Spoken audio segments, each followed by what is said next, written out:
Fala galera, hoje vamos falar sobre quadriláteros. Então, começando pela definição. Quadrilátero é todo polígono de 4 lados.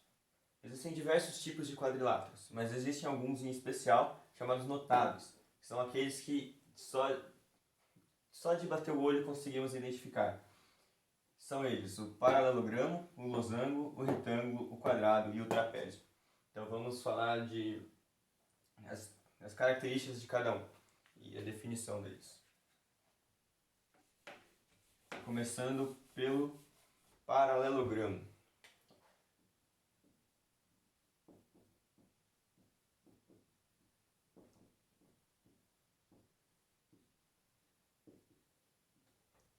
O paralelogramo é um quadrilátero que possui dois pares de lados paralelos. Então é essa figura aqui.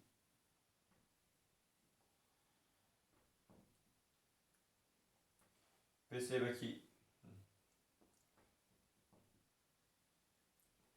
que este lado é paralelo a este e este é paralelo a este.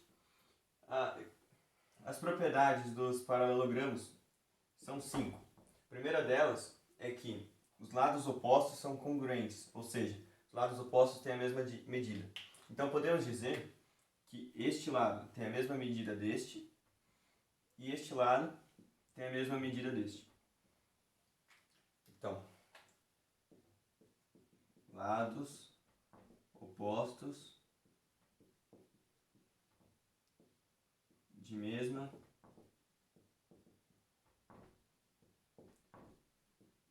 medida. Outra propriedade dos paralelogramos.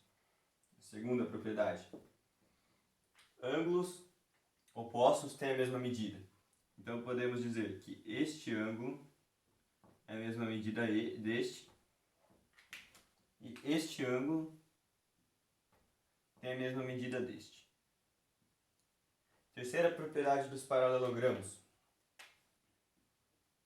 Terceira propriedade dos paralelogramos diz que ângulos consecutivos são suplementares. Como assim? Quer dizer que se eu chamar esse cara de alfa e esse cara chamar de beta, a soma de alfa e beta, alfa mais beta, vai ser 180 graus. É fácil de perceber isso, uma vez que, como essas retas são paralelas, cortadas por uma transversal, que seria essa reta que eu estou prolongando a suporte, este ângulo alfa também aparece aqui. Alfa. E como aqui é um ângulo raso, né, 180 graus, a soma vai ser 180. Quarta propriedade dos paralelogramos. As diagonais cortam-se em seus pontos médios. As diagonais se intersectam em seus pontos médios. O que isso quer dizer?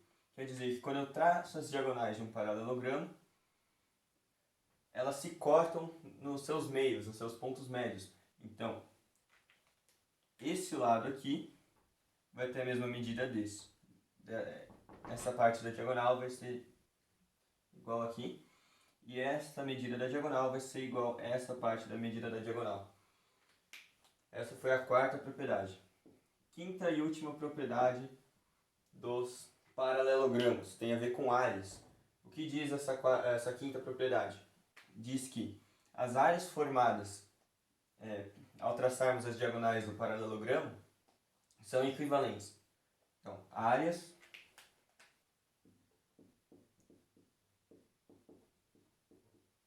formadas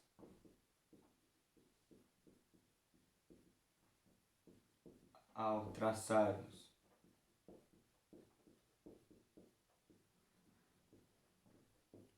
as diagonais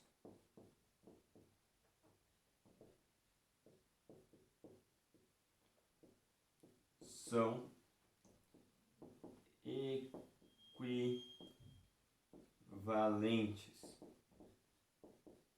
O que isso quer dizer? Quer dizer que tracei as diagonais. Então, esta área aqui que eu estou pintando tem a mesma medida, é a mesma área que aqui, que é a mesma área que essa,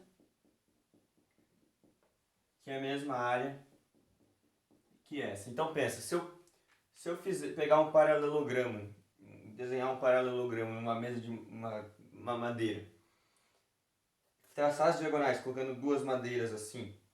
Então pensa, tenho o meu paralelogramo aqui.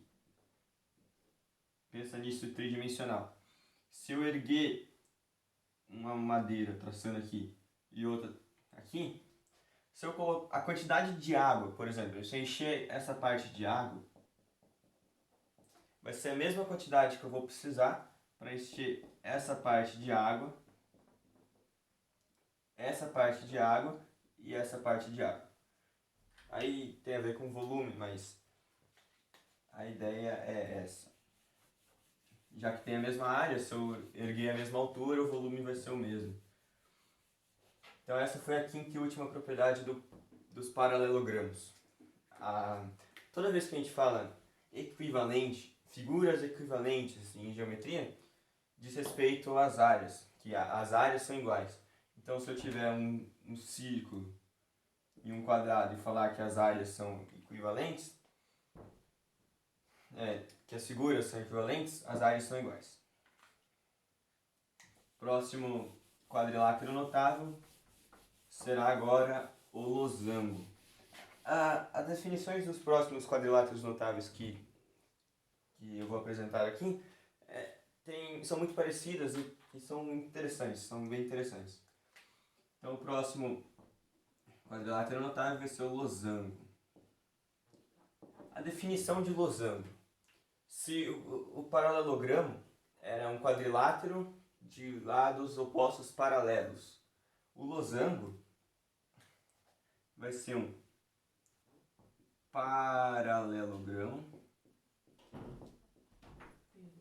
Você pode falar mais baixo? Posso.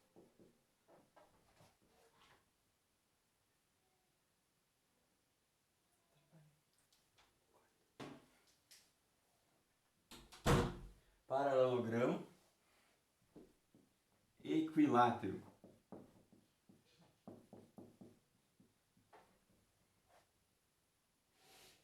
Então, calma aí. Vou desenhar o losango.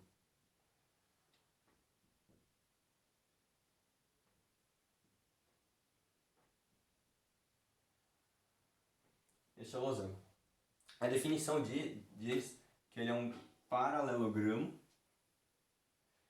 equilátero, de lados iguais. Então quer dizer que se ele é paralelogramo, ele herda todas as propriedades dos paralelogramos, todas aquelas 5 propriedades.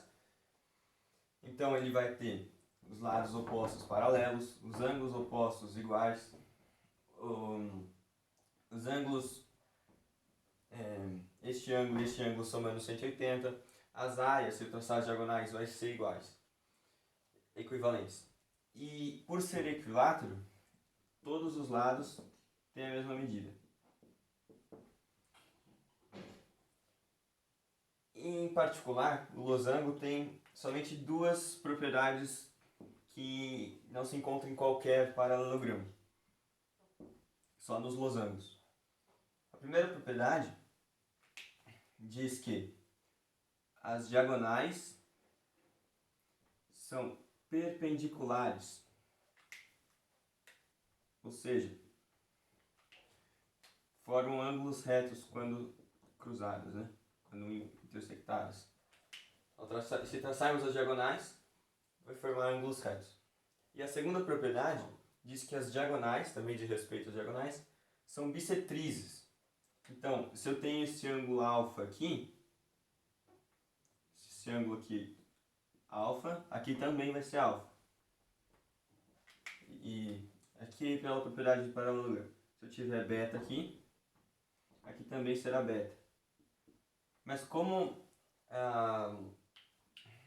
o losango tem a propriedade de que as diagonais são bissetrizes, somente essa parte do ângulo será a metade do ângulo. A bissetriz é justamente isso. É a seviana que divide o ângulo em 2 de mesma medida. Então, aqui será alfa sobre 2.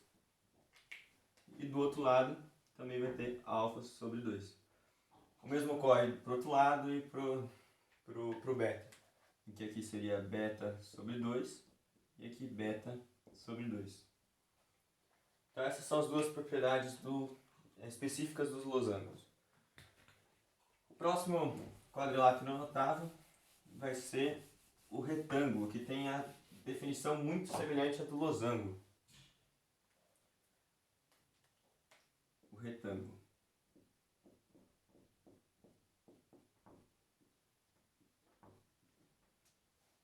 Qual é a definição de um retângulo? Retângulo é um paralelogramo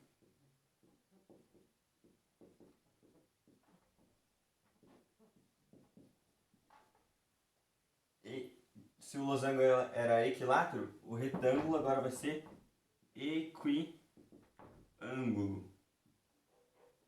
Ou seja, novamente vai herdar as propriedades dos paralelogramos, mas em específico ele vai ter todos os seus ângulos internos iguais. E como a soma dos ângulos internos de um quadrilátero é 360, se dividimos 360 por 4, que são 4 ângulos internos, vai dar 90. Então, todos os ângulos internos do retângulo são retos. Essa é uma das propriedades dele. As propriedades do retângulo são um tanto quanto óbvias, mas enfim, são duas em particular. Primeira propriedade, todos os ângulos internos são retos. E a segunda propriedade é que, quando traçamos as diagonais, elas vão ter a mesma medida. Então, essa diagonal AB, AC, tem a mesma medida da diagonal BD.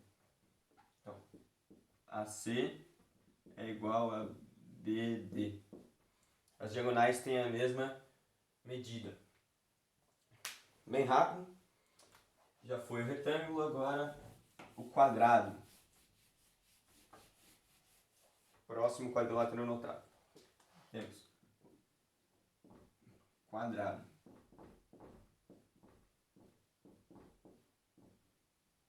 Quadrado. A definição de quadrado é como se fosse uma fusão das definições anteriores. Ó, quadrado é todo quadrilátero que é retângulo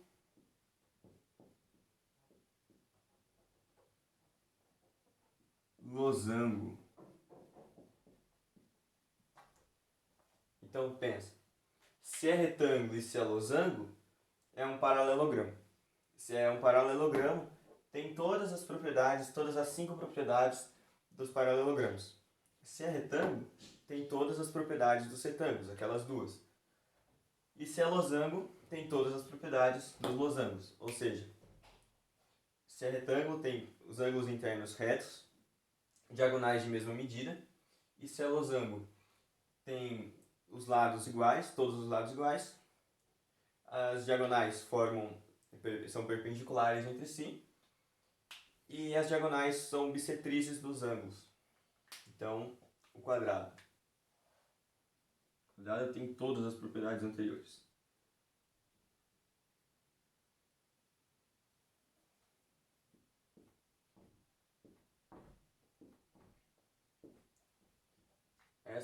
Esse é o quadrado.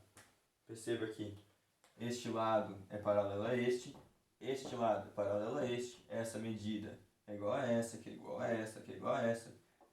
As diagonais são perpendiculares, têm a mesma medida, uma vez que se aqui é A e aqui também é A ao quadrado mais A ao quadrado é igual a A ao quadrado mais A ao quadrado. Claro, isso é a raiz, mas A raiz de 2 é igual a A raiz de 2. Diagonal do quadrado. E agora o último quadrilátero notável,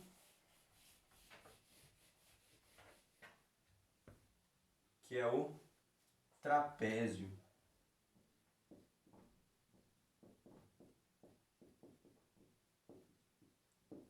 Diferentemente dos quadriláteros notáveis anteriores,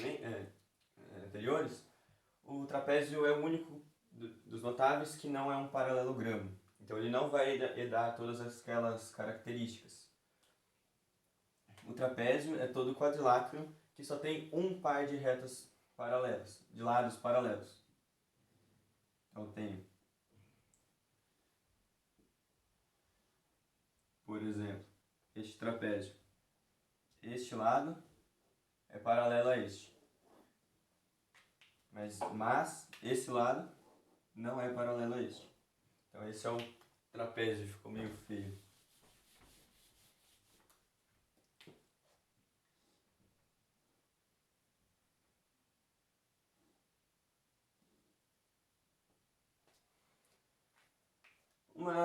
A única propriedade que podemos citar do trapézio é a seguinte.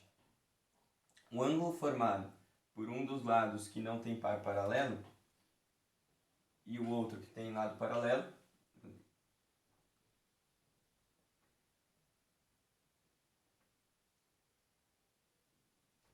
são suplementares. Novamente pela ideia de que duas paralelas cortadas por uma transversal. Então este ângulo alfa se desloca para cá. Então alfa mais beta é igual a 180. Essa é a única propriedade dos trapézios que podemos citar. Porém, temos uma característica que é quase que exclusiva dos trapézios. A chamada base média.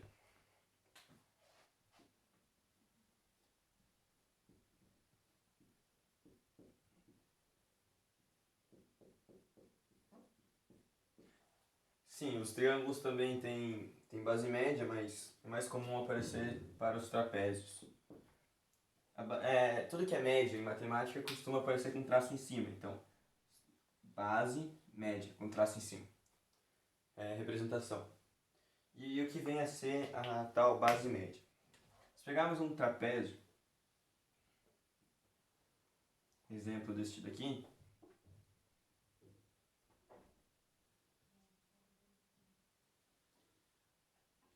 e pegarmos os pontos médios dos lados não paralelos, então o ponto médio deste lado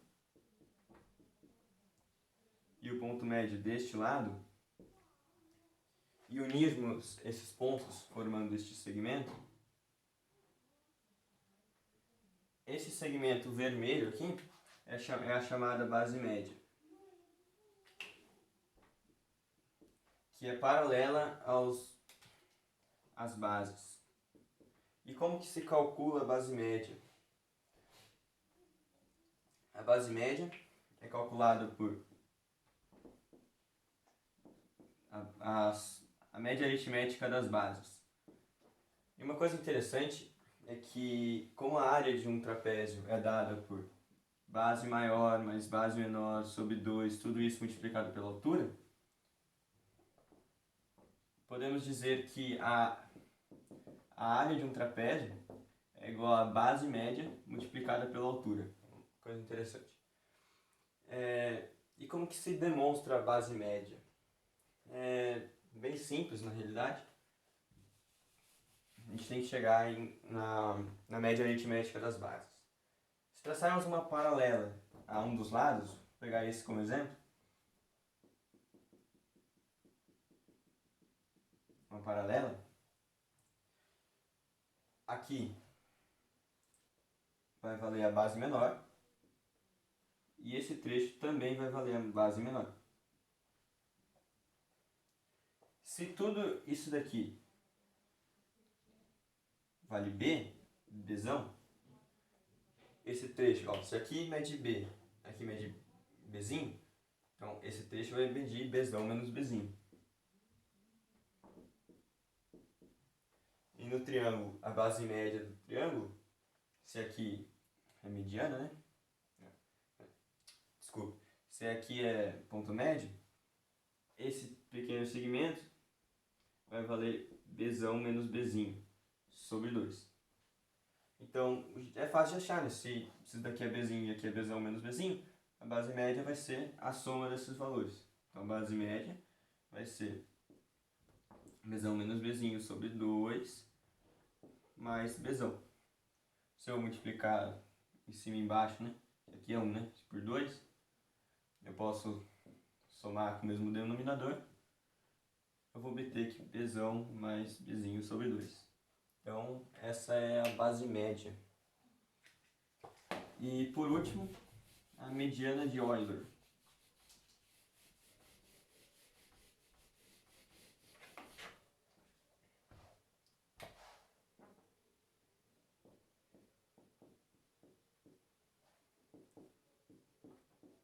Essa é quase que exclusiva dos trapézios.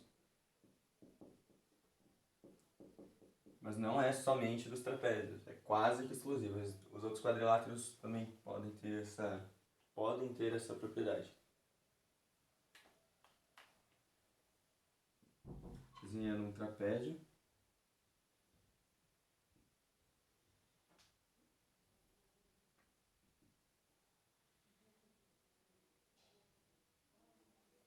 O que vem a ser a mediana de Euler? Traçamos primeiro as diagonais desse trapézio.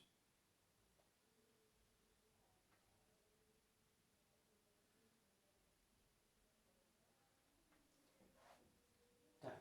Se pegarmos o ponto médio dessas diagonais, por exemplo, vai ser mais ou menos aqui, e o ponto médio dessa vai ser mais ou menos aqui, e unirmos esses pontos médios, então, lembrando, esse pedaço aqui, ó, é a mesma medida que esse pedaço aqui. E aqui acontece a mesma coisa. Esse pedaço é igual a esse pedaço. E unirmos esses segmentos. Esses pontos. Esse segmento formado vai ser a mediana de Euler. E como que se calcula a mediana de Euler? A mediana de Euler é calculada pela seguinte expressão. Base maior subtraída a base menor, tudo isso sobre 2. Essa é a mediana de Euler. Então é isso. Obrigado.